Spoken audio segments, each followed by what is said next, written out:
We've smoked the Leather Rose. Now we're smoking the younger sister of the four, the Crazy Alice. Today on TCN.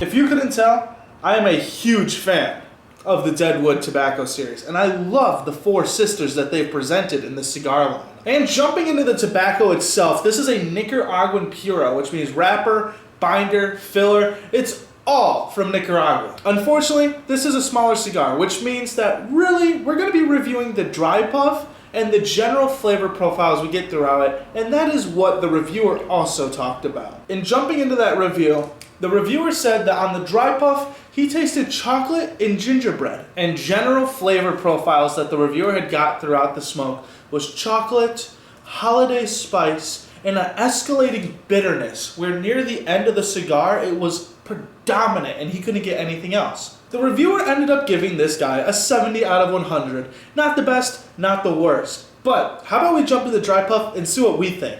Jumping into the dry puff, I gotta say, I've smoked the Crazy Alice before. I've smoked all the four sisters and I enjoyed them for the most part. I have my favorites and I have my least favorites.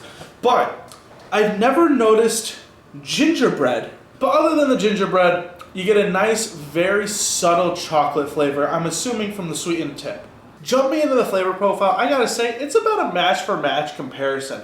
He was really straightforward about it, and I really feel the same way. The only difference is that I didn't really get more of a holiday spice, it's more of just a normal spice, something a little spiciness on the tongue.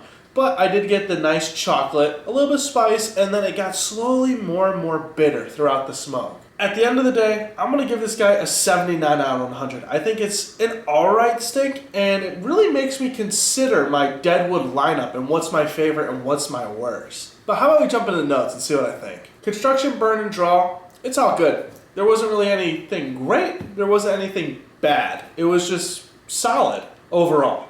Price-wise, I got mine for $10 at my local brick and mortar. You can find them online in the $8 range. Is it noob friendly? Yes. I think, while maybe it doesn't offer the most noob-friendly palate as it's just kind of bitter with a little bit of chocolate sweetness, I think it's a very approachable size cigar. Whatever you want to call it, I gotta say the review comparison was very close. And when you compare spice to holiday spice, it's very vague. So I gotta say, the review was on point for sure. Going over some minor notes, you can see here that at the beginning of the smoke, this thing has a lot of smoke production. And while that's not a bad thing, you just need to make sure that you're regulating that and not pulling too much. But hey, that's all I got for this time. So why don't you like, subscribe, go down in the comments, tell me how you feel about any of the Deadwood series tobacco lines. And I'll see you guys next time.